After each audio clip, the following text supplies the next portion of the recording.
देखो, एक हमारा जीओसी का बहुत बड़ा पार्ट हमने फिनिश कर लिया है। उसकी एक पूरी प्लेलिस्ट है, जिन बच्चों ने नहीं देखी है वो देख सकते हैं, जिसमें 18 वीडियो हैं।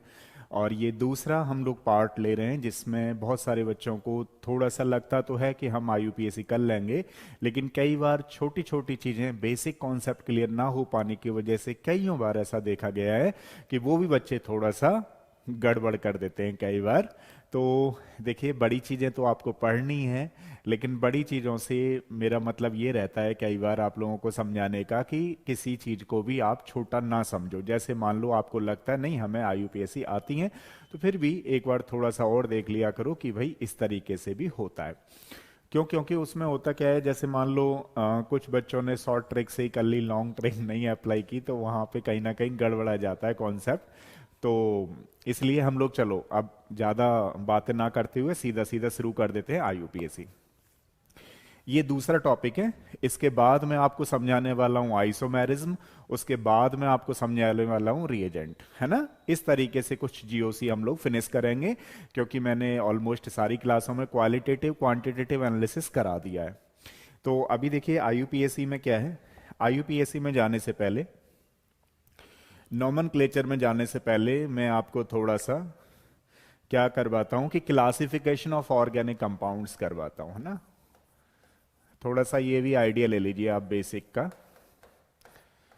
Classification of organic compound.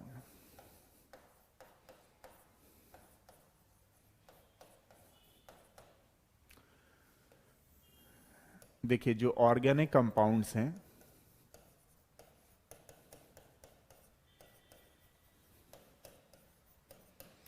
वो टू टाइप के होते हैं। ऑर्गेनिक कंपाउंड्स ध्यान रखिएगा, वो टू टाइप के होते हैं। एक को बोलते हैं हम लोग एसाइक्लिक, जिसमें साइकिल नहीं होती है, जिसमें साइकिल नहीं होती है, बॉन्ड नहीं होते हैं, उसको बोलते हैं एसाइक्लिक। तो एसाइक्लिक, ठीक है, या फिर इसको ओपन चेन कंपाउंड बोलते हैं, ध्यान रखना, ओपन चेन कंपाउंड्स, ठीक है। एसाइक्लिक या फिर इसको बोलते हैं ओपन चेन कंपाउंड्स। जो दूसरा वाला होता है हमारे पास वो होता है साइक्लिक, या फिर इसको हम लोग क्लोज चेन कंपाउंड्स के नाम से भी जानते हैं, ध्यान रखना, ठीक है। तो जो हमारे पास एक असाइक्लिक है, एक हमारे पास क्या है, साइक्लिक है। जो साइक्लिक वाला है ध्यान रखिएगा, वो टू टाइप का होता है। एक होता है हमारे पास इसी में एलिसाइक्लिक,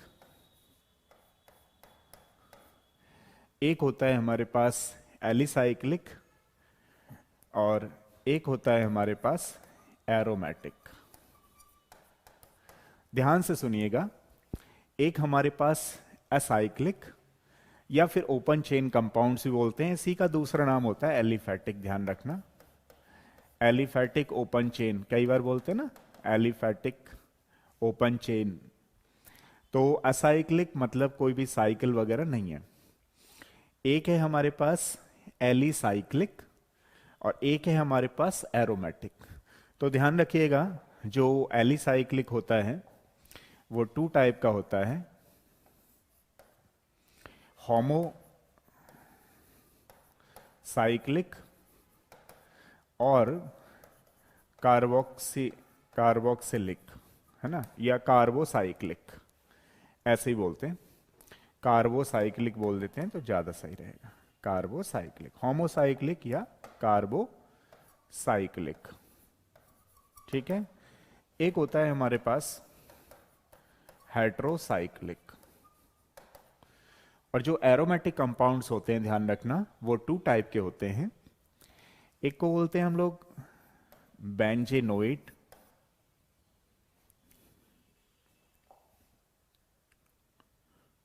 एरोमेटिक जो होते हैं इसमें हम कर लेते हैं थोड़ा सा कि एक को हम लोग क्या बोलते हैं, बेसिकली होमोसाइक्लिक, एरोमेटिक, एक को बोलते हैं हम लोग हेट्रोसाइक्लिक एरोमेटिक। एक एक चीज करके बताऊंगा मैं आप लोगों को, बिल्कुल बेसिक समझाऊंगा, बिल्कुल बेसिक चीजें आपको समझनी है, ध्यान रखना। तो देखो किस तरीके से हम लोग क्लासिफिकेशन कर रहे हैं ऑर्गेनिक कंपाउंड का। एक को बोलते हैं हम लोग एसाइक्लिक। एसाइक्लिक मतलब ओपन चेन, जिसको हम कई बार एलिफेटिक भी बोलते हैं। एक होता है हमारे पास साइक्लिक, जिसको हम क्लोज चेन के नाम से भी जानते हैं। ध्यान रखिएगा, जो हमारे पास साइक्लिक है वो टू टाइप्स का होता है, आप लोग ये लिखते रहिएगा, ये टू टाइप्स का है। एक को बोलते हैं एलिसाइक्लिक और दूसरे वाले को बोलते हैं एरोमेटिक। अब देखिए जो एलिसाइक्लिक, अब इनके एक एक एग्जाम्पल मैं आपको कराता हूं किस तरीके से करना है। जैसे मान लीजिए ये असाइक्लिक है, इनमें कोई साइकिल ही नहीं है किसी भी तरीके से। देखिए ये जो आप देख पा रहे हो, ये वाले देख रहे हो, ये जो कंपाउंड है वो असाइक्लिक है। फॉर एग्जाम्पल इनके हैं, जैसे फॉर एग्जाम्पल इसके, ठीक है, इस तरीके से एसाइक्लिक मतलब एलिफेटिक। अब यहां पे अगर हम लोग बात करें एलिसाइक्लिक का, तो इसमें दो कंपाउंड बताए मैंने, होमोसाइक्लिक और एक हेट्रोसाइक्लिक। होमोसाइक्लिक मतलब जैसे आपने देखा होगा पूरी साइक्लिक तो नहीं चल रही है, इसीलिए इसको एलिसाइक्लिक बोल रहे हैं, है ना। और ये इस तरीके से, इसको कई बार साइक्लो कंपाउंड भी बोलते हैं, आपको पता ही है। अब ये इस तरीके से तो है क्या है, होमो क्यों बोल रहे हैं, क्योंकि ये जो 3 मेंबर्ड रिंग है इसमें सारे के सारे कार्बन है, कोई दूसरा नहीं है, इसलिए इसका नाम क्या हो रहा है, होमोसाइक्लिक। इसमें जो 4 कार्बन है वो 4 कार्बन कैसे हैं, सारे के सारे कार्बन है, इसलिए इसको जो एलिसाइक्लिक बोल रहे हैं वो कैसे वाले, होमो के एग्जाम्पल्स हैं, ध्यान रखना, ये वाले होमो के एग्जाम्पल्स हैं। अब जैसे फॉर एग्जाम्पल मान लीजिए कि अभी और होमो के देते हैं एक एग्जाम्पल, और ये भी होमो एलिसाइक्लिक है, ध्यान रखना, मतलब एलिसाइक्लिक तो है ही है लेकिन उसमें भी होमो है। होमो मतलब सारे कार्बन जिसमें सेम होते हैं उसको बोलते हैं होमोसाइक्लिक, एलिसाइक्लिक मतलब। और मान लीजिए कोई एटम आ जाता है, कोई एटम हमने इस तरीके से रख लिया, इसका नाम क्या है पता है, टेट्रा हाइड्रोफ्यूरान, टेट्रा हाइड्रोफ्यूरान। अब कहने का मतलब इसमें फ्यूरान तो बोल नहीं सकते, क्यों नहीं बोल सकते, क्योंकि फ्यूरान में तो 2 बॉन्ड आते हैं, यहां बॉन्ड आया नहीं है, और फ्यूरान एक्चुअली में एरोमेटिक भी होता है, आपको पता ही है। लेकिन आप लोग यहां देख रहे हो कि ये एलिसाइक्लिक का एग्जाम्पल है, बट इसमें कार्बन के साथ साथ, इसमें कार्बन के साथ साथ एक ऑक्सीजन एटम और दे दिया है, इसलिए हम लोग बोलते हैं इसको बेसिकली क्या, हेट्रोसाइक्लिक। तो ये जो एग्जाम्पल्स है वो हेट्रोसाइक्लिक का है, ठीक है, लेकिन ये एलिसाइक्लिक के ही एग्जाम्पल्स हैं, ये आपको ध्यान रखना है। अब अगर हम बात करें होमो एरोमेटिक की एंड हेट्रो एरोमेटिक की, सारे बच्चे aromatic, non aromatic, anti aromatic जानते ही हैं, उसको यहां पे बताने की जरूरत इसलिए नहीं है क्योंकि अलग चीजें होती हैं। अब जैसे मान लो मैं आपसे पूछूं कि ये एरोमेटिक है, बेंजीन जो है एरोमेटिक है, और ये एरोमेटिक के साथ साथ देखो ये एक्चुअली में साइक्लिक वाली प्रोसेस चल रही है, तो एरोमेटिक के साथ साथ इसमें सारे एक जैसे कार्बन हैं, ये बेंजीन है, इसलिए ये होमो के एग्जाम्पल्स हैं, ध्यान रखना। एक जैसे आपने देखा होगा नेफ्थलीन, नेफ्थलीन में 10 पाई इलेक्ट्रॉन्स हैं, नेफ्थलीन में 10 पाई इलेक्ट्रॉन्स होने की वजह से, बट सारे के सारे कैसे हैं, कार्बन हैं, इसलिए हम इसको होमो के नाम से जानते हैं, होमो एरोमेटिक। अब देखिए इसमें क्या होता है बेसिकली कि जो हेट्रो एरोमेटिक होते हैं, जैसे फॉर एग्जांपल आपने देखा होगा ये जो है इसको हम पाइरोल बोलते हैं, this is known as the pyrrole. Pyrrole, pyrrole means यहां पे कार्बन के साथ साथ एक दूसरा एटम है नाइट्रोजन, इसको बोलते हैं पाइरोल, बट ये भी एरोमेटिक होता है क्योंकि इसमें भी ये जो लॉन पेयर इलेक्ट्रॉन है वो अंदर चला जाएगा, 6 पाई इलेक्ट्रॉन्स होते हैं, ध्यान रखिएगा। अब अगर मैं आपसे पूछूं ये क्या चीज है, आप कहेंगे फ्यूरान, तो फ्यूरान तो है but this is the aromatic, लेकिन कैसा वाला है आपको पता होना चाहिए, हेट्रो एरोमेटिक, ये होमो नहीं है। अब जैसे फॉर एग्जांपल एक हमारे पास थायोफीन है, ये एस लग जाती है इसमें, तो ये भी एरोमेटिक है, बट ये किसके एग्जांपल्स हैं? सारे के सारे हेट्रो एरोमेटिक के, थायोफीन। ठीक है, तो इस तरीके से आपको ध्यान रखना है।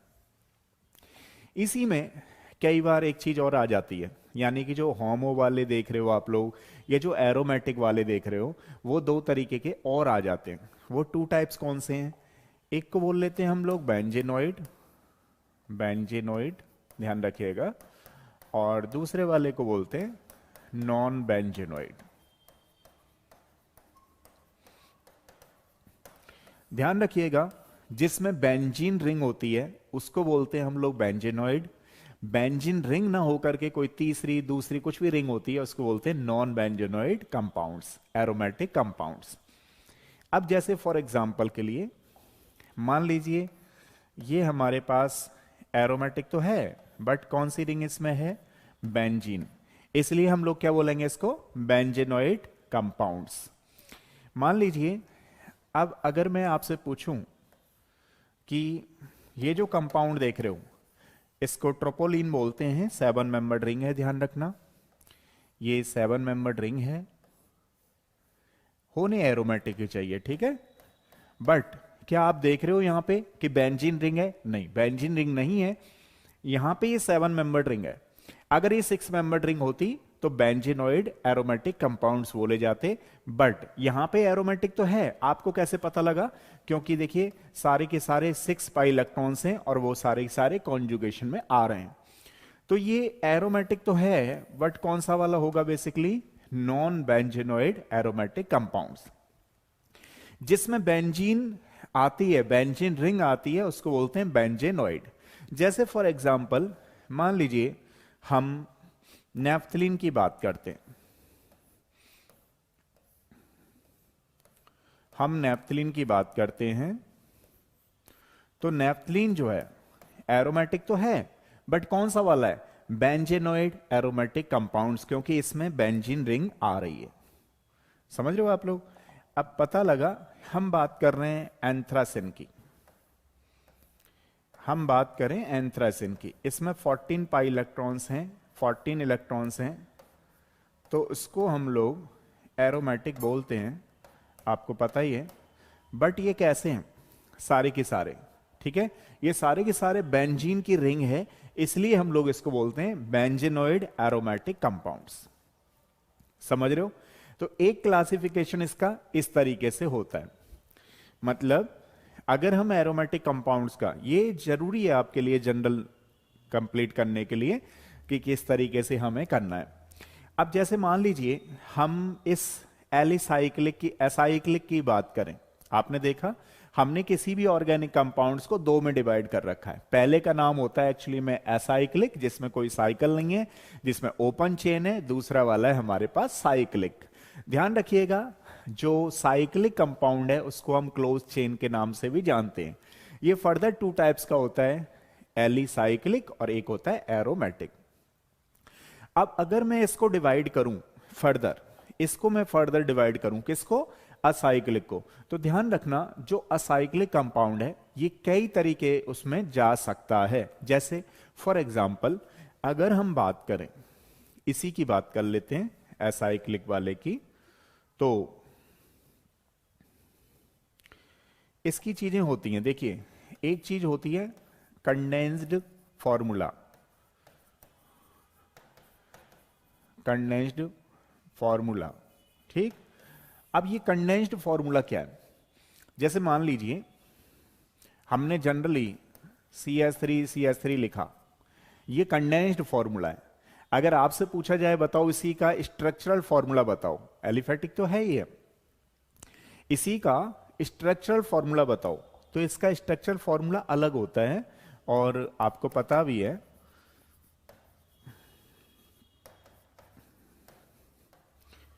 ठीक है, अब इसका स्ट्रक्चरल फॉर्मूला कुछ ऐसे होगा, ये इसका स्ट्रक्चरल फॉर्मूला है। समझ रहे हो हम लोग? मतलब जब हम लोग सिंगल बॉन्ड, डबल बॉन्ड लिखते थे, बेसिकली क्या है, लुईस डॉट वगैरह का कोवलेंट बॉन्ड दिखाते हैं कि इनके बीच में कितना कोवलेंट बॉन्ड है। डॉट भी दिखानी होती हैं कई बार। मान लीजिए ऑक्सीजन आ जा रहा है, मान लीजिए कहीं पे हैलोजेंस आ जा रहे हैं, तो कितने हैलोजेंस के ऊपर डॉट हैं, लुईस डॉट हैं, वो हम लोग ओपन चेन में दिखाते थे कई बार, तो उनको स्ट्रक्चरल फॉर्मूला के नाम से जाना जाता है। कई बार जल्दी से लिख देते हैं, मतलब उसको कंडेंस्ड करके लिख देते हैं, छोटा करके लिख देते हैं, तो उसको हम लोग बोलते हैं कंडेंस्ड फॉर्मूला। जैसे फॉर एग्जाम्पल मान लीजिए मैं आपसे पूछूं ये मिथेनॉल का क्या चीज है, तो आप बोलेंगे हमने जल्दी से बना के लिख दिया है, तो ये इसका कंडेंस्ड फॉर्मूला है।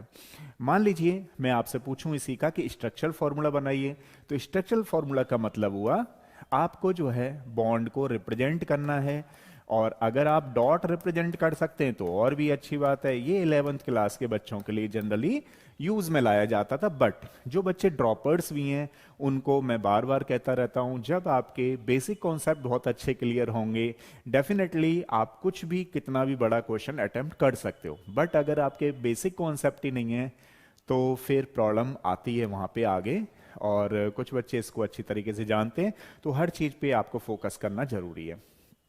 अब मान लीजिए मैंने आपको बोला एसिटाइल नाइट्राइल, एसिटल नाइट्राइल, तो मैंने जल्दी से लिख दिया भाई एसिटल नाइट्राइल। अब आपने देखा हमने तो एसिटल नाइट्राइल सुना ही नहीं है। अब एसिटल नाइट्राइल क्या है? एक्चुअली में कुछ कॉमन नेम होते हैं, तो जब कॉमन नेम होते हैं उन्हीं का नाम होता है ट्रिवियल नेम। जानते हो आप लोग ट्रिवियल नेम? तो जो कुछ कॉमन नेम होते हैं, कुछ कॉमन नेम होते हैं जिनको हम जल्दी में लिख सकते हैं, कई बार कॉमन नेम ही याद रहते हैं बहुत सारी चीजों के, जैसे कि एसिटिक एसिड है। अब ये जो एसिटिक एसिड है ये कॉमन नेम है, ना कि आईयूपीएसी नेम। अब आईयूपीएसी एक्चुअली में वर्ल्ड वाइड चल तो रहा है, बट कुछ के कॉमन नेम ज्यादातर यूज में लाए जाते थे पहले भी और आज भी। तो जो ट्रिवियल नेम होता है उसी को हम कॉमन नेम के नाम से जानते हैं। अब जैसे ये एसिटल नाइट्राइल हो गया, अब हमने एसिटल नाइट्राइल को अगर हम मान लीजिए इसी का स्ट्रक्चरल फॉर्मूला बनाएं, तो स्ट्रक्चरल फॉर्मूला का मतलब हुआ कि आपको कुछ ऐसे रिप्रेजेंट करना है, CN के बीच में कितना बॉन्ड है वो भी रिप्रेजेंट करना है।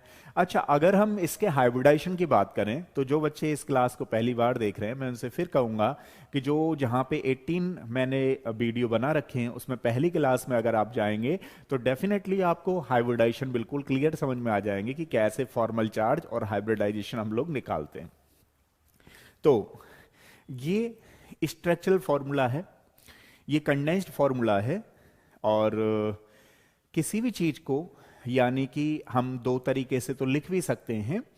इसी का एक तरीका और चलता है जिसको हम जिगजैग मोशन में लिख देते हैं, जल्दी में लिख देते हैं, तो उसको हम लोग बॉन्ड लाइन रिप्रेजेंटेशन का नाम देते हैं। ध्यान रखिएगा, that is called bond line representation. यानी कि हम लोग कंडेंस्ड फॉर्मूला बहुत छोटी में लिख रहे हैं, मान लीजिए स्ट्रक्चर बना रहे हैं तो उसको bond line Lewis dot structure, Lewis bond plus dot लगा करके यूज कर रहे हैं हम लोग, उसको स्ट्रक्चरल फॉर्मूला बोल रहे हैं। एक फॉर्मूला जो जिगजैग मोशन में चल रहा है उसको हम बोलते हैं बॉन्ड लाइन रिप्रेजेंटेशन। तो अगर मैं आपसे पूछूं कि बताइए बॉन्ड लाइन रिप्रेजेंटेशन क्या है, तो बॉन्ड लाइन रिप्रेजेंटेशन भी एक स्ट्रक्चरल फॉर्मूला को ही हम बॉन्ड में डिवाइड कर देते हैं, वो बॉन्ड लाइन रिप्रेजेंटेशन होता है। ध्यान रखना, बॉन्ड लाइन रिप्रेजेंटेशन।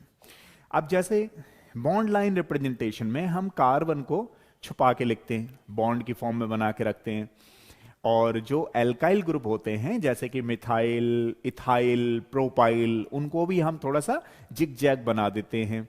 बट जो हैलोजेंस होते हैं, जो ऑक्सीजन होते हैं, कुछ फंक्शनल ग्रुप होते हैं, उनको हमें रिप्रेजेंट करना पड़ता है बॉन्ड लाइन रिप्रेजेंटेशन में भी।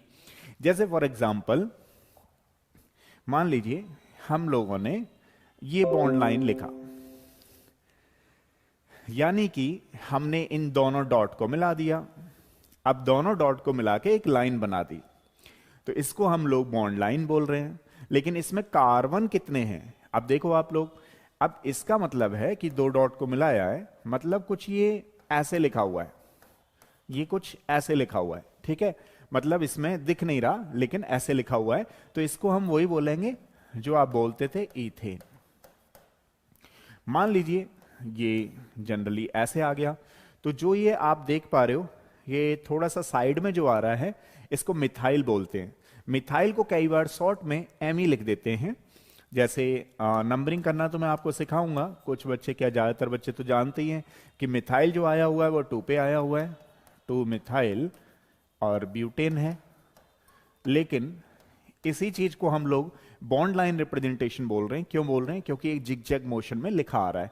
तो उसी वाली बात जो आप मिथाइल देख रहे हो इसको हम कई बार आगे की चीजों में जाएंगे तो एमी से भी रिप्रेजेंट करते हैं। एमी मतलब होता है मिथाइल, ध्यान रखिएगा। कई बार इसको ईटी लिखते हैं, उसका मतलब होता है इथाइल, मतलब ये एल्काइल ग्रुप होते हैं, ध्यान रखना।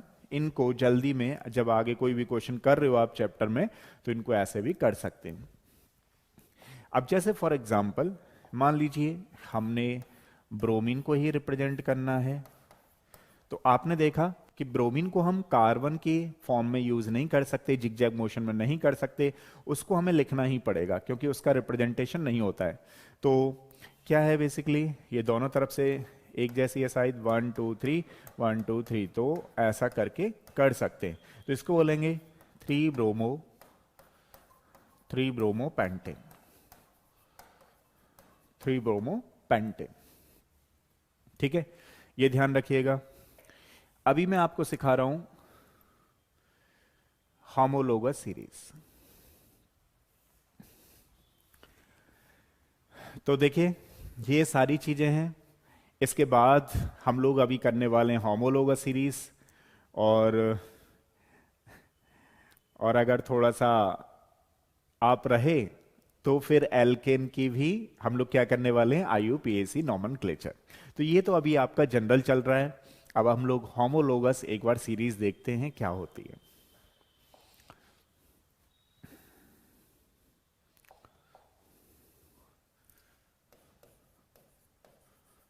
Homologous series.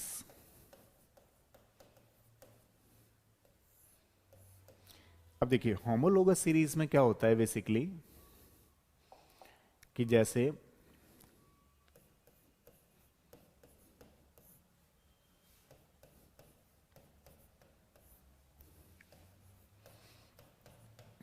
अभी देखिए यहां पे कोई डिफरेंस नहीं है ना, तीनों में क्या लिखा हुआ है, एल्क एल्क एल्क, तीनों में एल्क लिखा हुआ है। अब मान लीजिए मैं यहां आपसे कहता हूं कि ये सिंगल बॉन्ड है, तो उसके केस में आपने एन लगाना है, तो एल्केन बोल देते हैं। कई बार ये जो डबल बॉन्ड है इसी का नाम ध्यान रखिएगा इन होता है। और ये जो ट्रिपल बॉन्ड है, जो ट्रिपल बॉन्ड होता है उसी का नाम आयन होता है।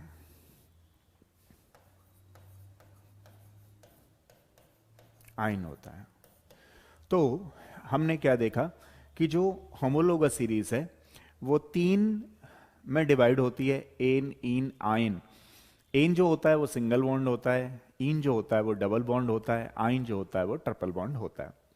इसका जो जनरल फॉर्मूला है सारे बच्चों को पता ही है, CnH2n+2, CnH2n, बस इतना ही रहने देना है, CnH2n-2। अब देखिए यहां पे जो प्रीफिक्स चलते हैं, प्रीफिक्स इसके जो यूज किए जाते हैं जनरली वो n1 से यूज किए जाते हैं कि n की वैल्यू मान लीजिए अगर हमें 1 यूज करनी है तो हम मीथ बोलेंगे, मीथ, है ना। n की वैल्यू अगर हम 2 यूज कर लेते हैं तो ईथ, n की वैल्यू 3 यूज कर लेते हैं तो प्रोप, n की वैल्यू 4 यूज कर लेते हैं तो ब्यूट, n की वैल्यू 5 यूज कर लेते हैं तो पेंट।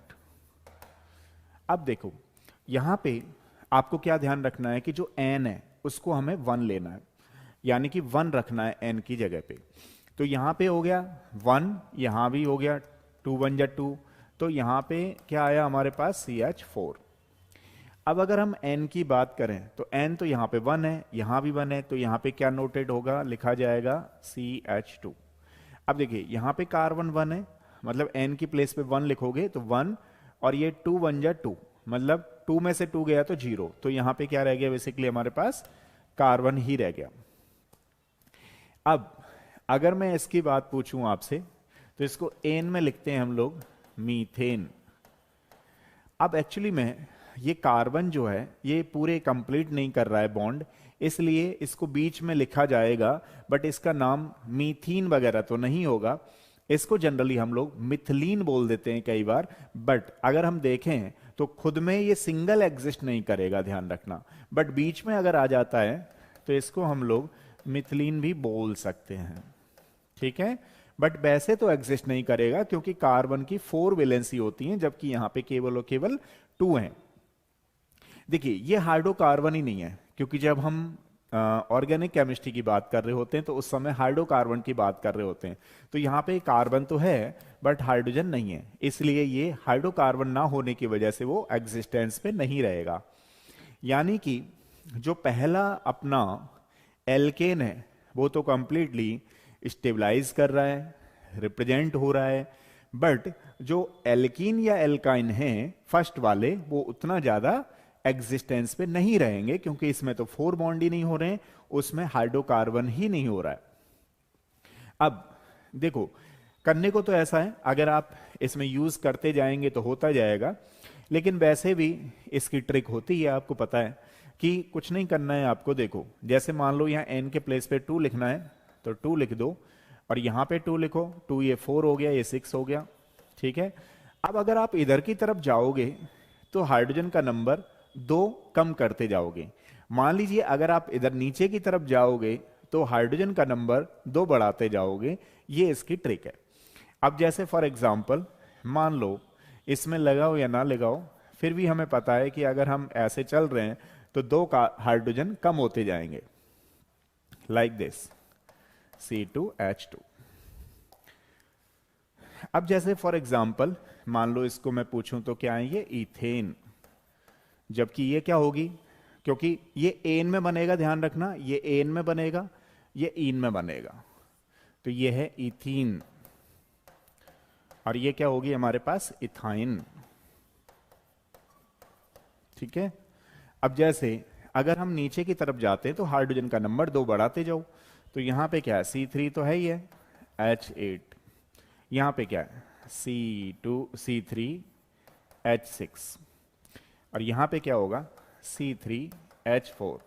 या फिर आप इसको ऐसे भी चेक कर सकते हो कि इधर से इधर की तरफ जाएंगे तो 2 हाइड्रोजन कम होते जाएंगे, तो इसमें हो जाएगा प्रोपेन, इसमें हो जाएगी प्रोपीन,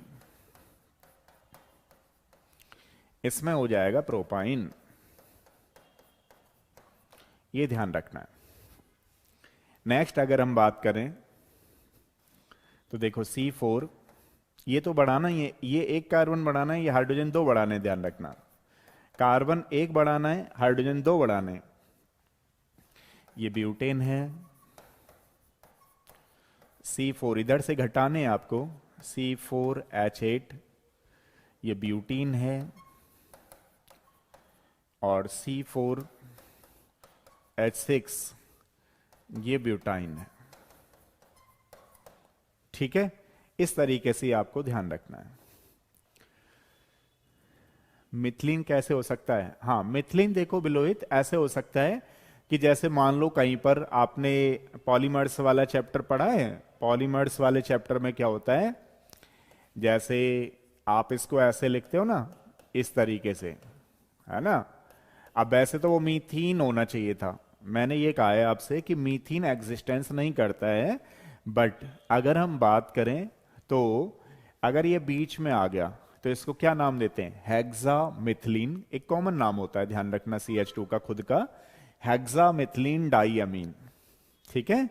बट अगर हम वैसे बात करें तो उस कार्बन के 4 बॉन्ड कंप्लीट ही नहीं हो रहे हैं, इसलिए वो मीथीन तो नहीं बन सकता है IUPAC के हिसाब से। जब IUPAC के हिसाब से नहीं बनता है तो मैंने आपको एक ऑप्शन दिया है कि कहीं अगर बीच में लगा आ जाए तो उसको मिथिलीन यूज कर सकते हैं, ठीक है ना। इस तरीके से है, ये आपको ध्यान रखना है।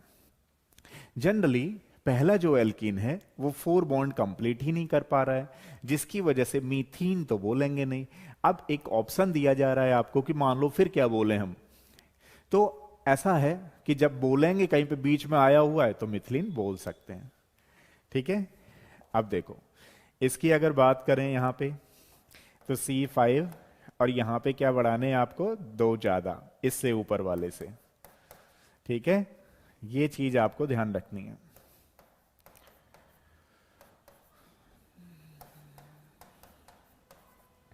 तो यहां पे आएगा पेंटेन, यहां पे आएगी पेंटीन, और यहां पे आएगा pentyne. This is known as the pentyne. अब देखो इसके आगे वाले जो हैं और कर लेते हैं। 7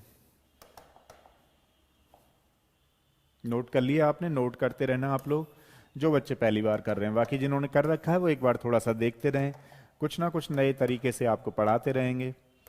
ये 7 है, 8, 9 एंड 10। अब जैसे मान लीजिए ये होता है यहां पे hex, hept, oct, non and deck. ठीक है, ये अब इसके हिसाब से मैंने आपको बताया, देखो जैसे मान लो ये यहाँ 5 है तो ये कार्बन तो 1 नंबर का बढ़ेगा, बट हाइड्रोजन पहले से 2 बढ़ते रहेंगे। यहाँ 8 है, यहाँ 10 है, यहाँ 12 है, और यहाँ आगे में 14 होने वाला है। इधर की तरफ आप नीचे चलते जाओगे तो कार्बन 1 हाइड्रोजन 2 बढ़ाने, बट इधर से इधर की तरफ चलते जाओगे तो हाइड्रोजन को 2 नंबर में घटाते रहना है आपको। तो जैसे फॉर एग्जाम्पल C6H14, यहां पे जाओगे तो C6H12, यहां पे जाओगे तो C6H10 होगा। इसको हम बोलते हैं हेक्सेन, एन वर्ड यूज होगा। इसको बोलते हैं हम लोग हेक्सीन, और इसको बोलते हैं हम लोग हेक्साइन। ठीक है, ये ध्यान रखना है। नेक्स्ट वाला है हमारे पास C7H16। ठीक है, तो यहां पे हो जाएगा C7H14, C7 एंड H12। तो इसको बोलेंगे हम लोग हैप्टेन, ये है हैप्टीन, ये है हैप्टाइन। ठीक है, अब इसकी बात करें तो यहां पे C8 और ये 18 हो जाएगा। तो यहां पे ऑक्टेन, अच्छा इसको पूरा लिखना है, C8H16। इधर से जाएंगे तो 2 हाइड्रोजन में से घटाते जाएंगे, आपको ध्यान रखना है। This is the octane, octene and octyne. ऑक्टाइन,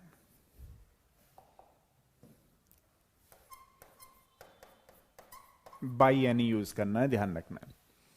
ऐसे ही यहां पे C9H20, C9H18, C9H16, इसको बोल रहे हैं नॉनेन। ये है हमारे पास नॉनीन, ये है हमारे पास नॉनाइन। ठीक है, इस तरीके से। लास्ट बचा हुआ है C10H22। इधर से जाएंगे इधर की तरफ तो 2 हाइड्रोजन कम होते जाएंगे, C10H20 and C10 and H18। तो इसको हम लोग जनरली बोलेंगे डैकिन, इसको हम बोल रहे हैं डैकीन, और इसको हम लोग बोल रहे हैं डैकाइन। ठीक है, ये भी आपको ध्यान रखना है। ठीक है, जिस बच्चे ने नोट नहीं किए एक बार नोट कर लो, बाकी का आपको आता ही है।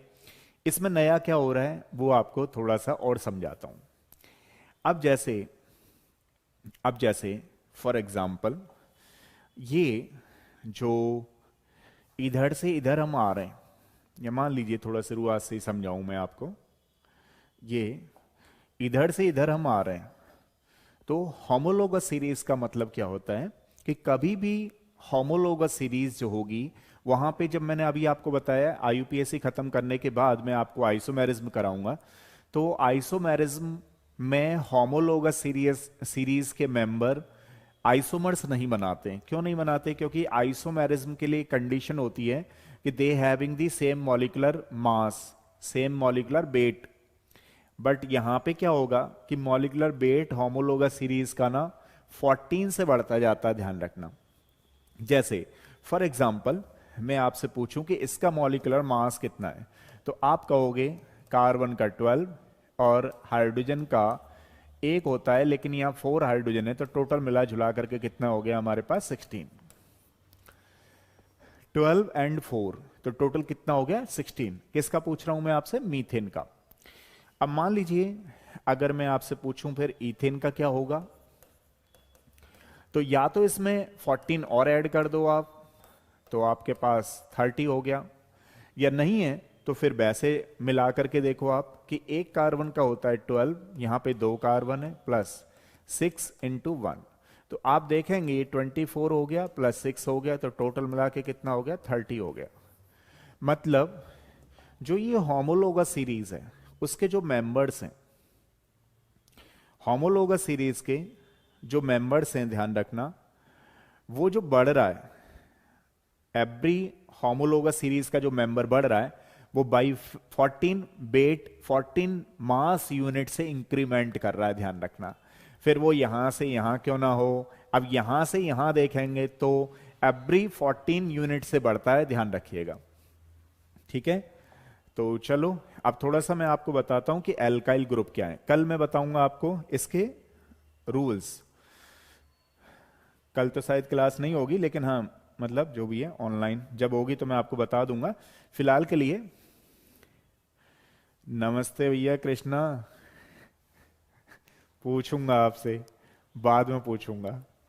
पेपर हो गया नहीं हुआ तो देखो, चलो एक चीज और कर लेते हैं, फिर मैं आपसे बात करता हूं। एक एल्काइल ग्रुप है, कल मैं रूल्स बताऊंगा, क्योंकि मुझे लग रहा है आज कुछ बच्चे, ज्यादातर बच्चे रिपब्लिक डे ही मना रहे हैं। हो सकता है शायद कुछ बच्चे धूप सेक रहे हों, तो छत पे बैठे हों, तो कोई बात नहीं है, हो सकता है वो रिवाइज कर रहे हों, तो ज्यादा नहीं सोचना चाहिए, करते रहना चाहिए। तो चलो फिर भी मैं आपको बताऊं कि एल्काइल ग्रुप हम कैसे निकालते हैं। एल्काइल ग्रुप ध्यान रखिएगा आर होता है, आर को हम एल्काइल ग्रुप बोलते हैं। अब ये कैसे निकलता है कि किसी भी एल्केन में से जब एक एच कम कर देते हैं, तो ध्यान रखना जो एन है वो बाई एल में कन्वर्ट हो जाता है और बन जाता है हमारे पास एल्काइल। मतलब एल्केन में से, किसी भी एल्केन में से एक एच निकालने पे उसका एल्काइल बनाया जा सकता है। जैसे अगर मैं बात करूं पहले एल्केन की, तो मीथेन होता है, इसमें से एक हाइड्रोजन गया, तो जो मीथेन है जिसको हम मीथेन कह रहे हैं, ये जो एन यूज हो रहा है वहां पे बाई एल यूज हो जाएगा, जिसको हम बोलेंगे मिथाइल। अब जैसे फॉर एग्जांपल C2H6 है, इसमें से एक हाइड्रोजन गया तो C2H5 रह गया, ये इथेन था, यहां पर इसको बोल रहे हैं हम लोग इथाइल। तो मैं कुछ ग्रुप दे रहा हूं, आपको उनके नाम लिखने हैं। आपको जो भी बच्चा यहां पे देख रहा है उनके नाम लिखने हैं। देखता हूं आप लोग सारे बच्चे कर लेते हो क्या इनके नाम? यहां कोई डैश है? बताइएगा इनके नाम क्या होंगे।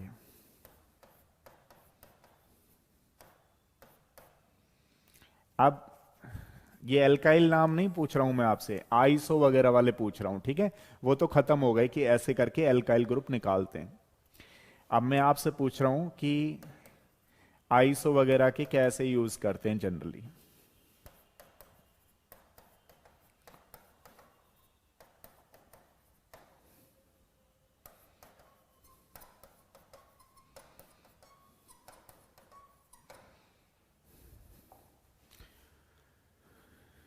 चलो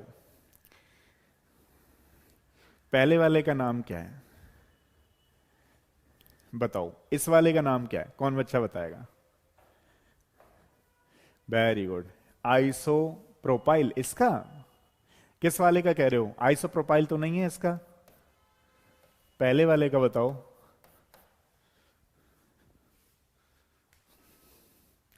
पहले वाले का नाम क्या है? कौन बच्चा बताएगा? फर्स्ट का नाम क्या है? चलो जो भी बच्चा देख रहा है जल्दी से टाइप करो, पहले वाले का नाम क्या है? हेलो सृष्टि।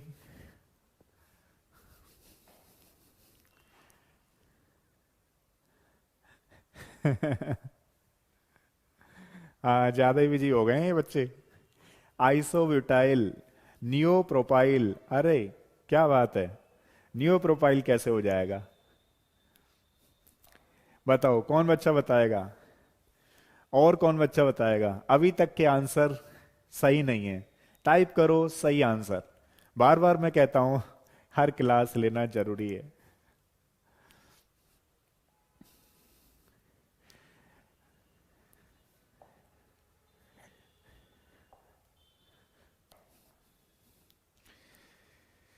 नियो प्रोपाइल नहीं है, और बच्चे जो देख रहे हैं वो टाइप करो जल्दी फटाफट, इसका पहले वाले का नाम क्या है?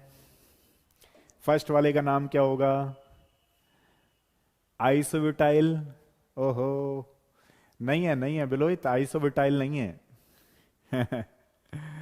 और बताओ पहले वाले का नाम। Tertiary butyl. यहां पे कोई जो भी ग्रुप आएगा आप देख रहे हैं, इसको बोलेंगे हम लोग टर्सरी ब्यूटाइल, ध्यान रखना। अब बताओ इसका नाम क्या है? इसका नाम क्या होगा? जो इसका नाम है वो पेंटाइल है, ध्यान रखना। अब यहां पे ये जब सारी लिंकेज कुछ ऐसे हो जाती है तो इसको बोलेंगे नियो पेंटाइल, ध्यान रखिएगा। नियो ग्रुप हम इसको बोलते तो हैं, बट नियो पेंटाइल तब बोलेंगे जब 5 कार्बन आ जाएंगे, ठीक है? मतलब ये वाला जो पूरा ही पूरा हो गया, नए तरीके का हो गया, उसको बोलते हैं neo. But neo pentyl, tertiary butyl, ये आपको बहुत ध्यान रखना है। इसको बोलेंगे आइसोब्यूटाइल। इस वाले ग्रुप को बोलेंगे, ध्यान रखना, आइसोब्यूटाइल। अच्छा चलो लास्ट वाले का नाम बता दो, हटाओ। लास्ट वाले को क्या बोलेंगे? लास्ट वाले को क्या बोलेंगे? हाँ, ये बुलोहित नियोपेंटाइल है, 5 कार्बन होते हैं, ध्यान रखना। और ये जो आप देख रहे हो उसको टर्सरी ब्यूटाइल बोलते हैं। मेरा काम होगा कि एनसीईआरटी प्लस दूसरी चीज, दूसरी बुक आपके सामने बिल्कुल क्लियरिटी में रखी जाए कि हम ऐसे करके पढ़ते हैं और ऐसे हमें पढ़ना है। बिल्कुल बेसिक से लेकर के जहां पे आप कहते हो कि एडवांस खत्म होता है। एडवांस तो केमिस्ट्री में बहुत सारा है, मैं भी कुछ नहीं जानता केमिस्ट्री तो उतना।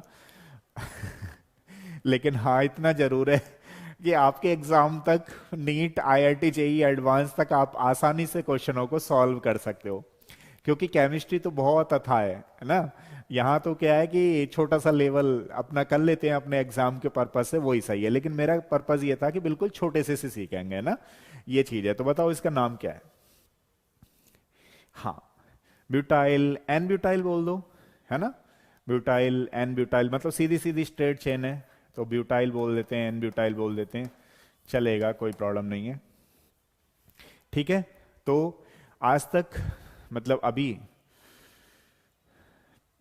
अच्छा स्टूडेंट बढ़ रहे हैं, तो चलो थोड़ा सा कर लेते हैं, है ना। अभी मुझे लगा कि 3 बच्चे रहे, तो फिर मुझे भी लगा कि आज यहीं तक सही है, बट मैं तो सारी चीजें डिपेंड करती हैं कौन आ रहा है कौन जा रहा है।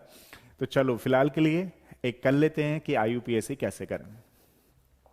तो हमने देखा कि हम लोग आ, इनको ऐसे कर रहे थे, फिर हम लोगों ने होमोलोगस सीरीज की। ध्यान रखना, होमोलोगस सीरीज के मेंबर जो हैं एवरी 14 यूनिट से बढ़ते जाते हैं, हर बार जैसे जैसे बढ़ेंगे 14 यूनिट्स बढ़ती जाएगी। दूसरा, आइसोमर्स में अगर मान लो एक 2 कार्बन आ गए, एक 3 कार्बन आ गए, तो वो क्या है, वहां पे होमोलोगस सीरीज मानी जाएगी, ना कि आइसोमर्स, क्योंकि उसके आइसोमेरिज्म के लिए क्या होना जरूरी है, सेम मॉलिक्यूलर वेट होना जरूरी है। अब चलो करते हैं आईयूपीएसी नॉमेनक्लेचर। तो ये डिपेंड है आप लोगों पे ही कि बच्चे थोड़ा सा ध्यान देंगे और भी आगे करा देंगे, नहीं देंगे तो आज के लिए तो सफिशिएंट है। IUPAC nomenclature.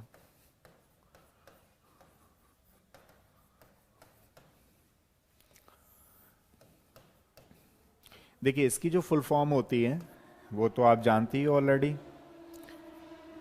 International union of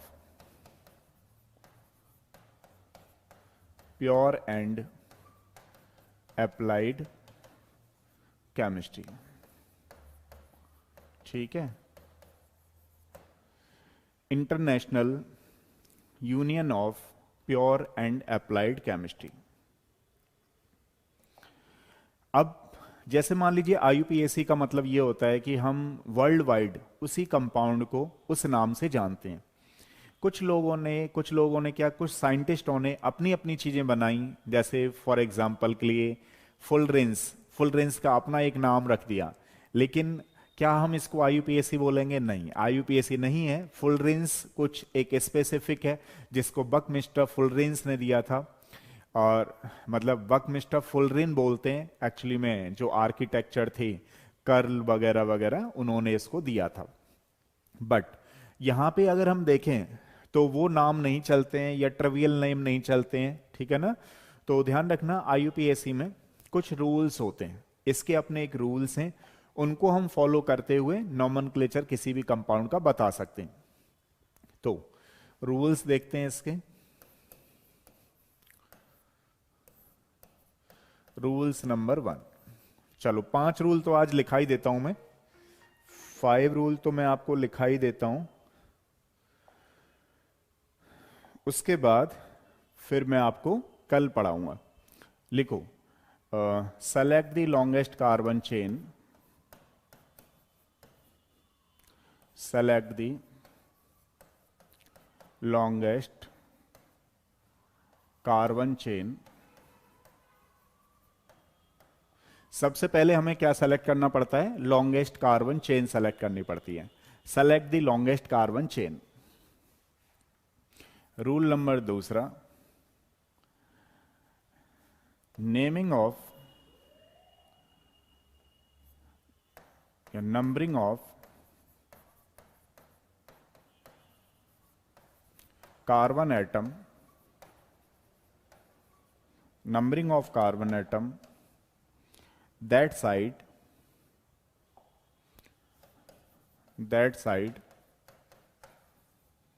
which is attached to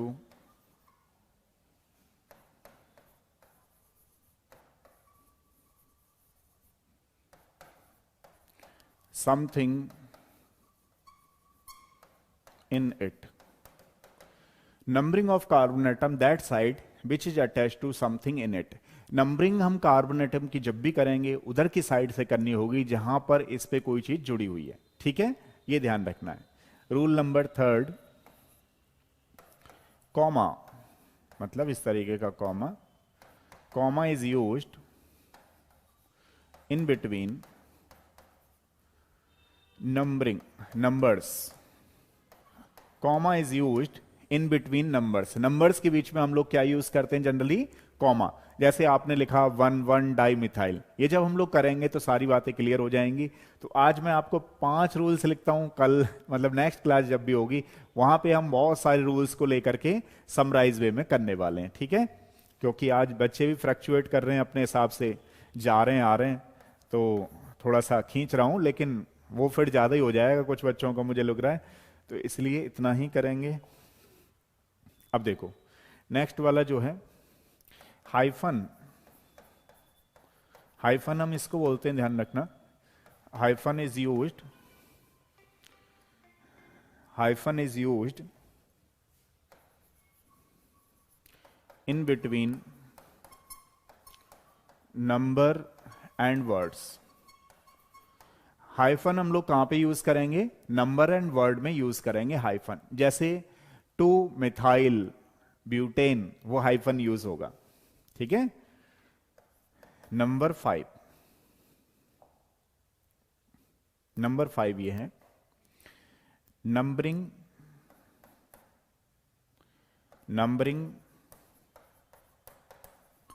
according to rules, numbering according to rules, but naming always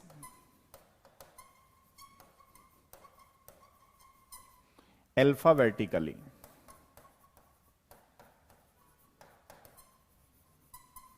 ठीक है, जो हम लोग कर रहे हैं ध्यान रखना, नंबरिंग तो रूल्स के हिसाब से करेंगे, बट जो नेमिंग करेंगे वो अल्फाबेटिकली करेंगे।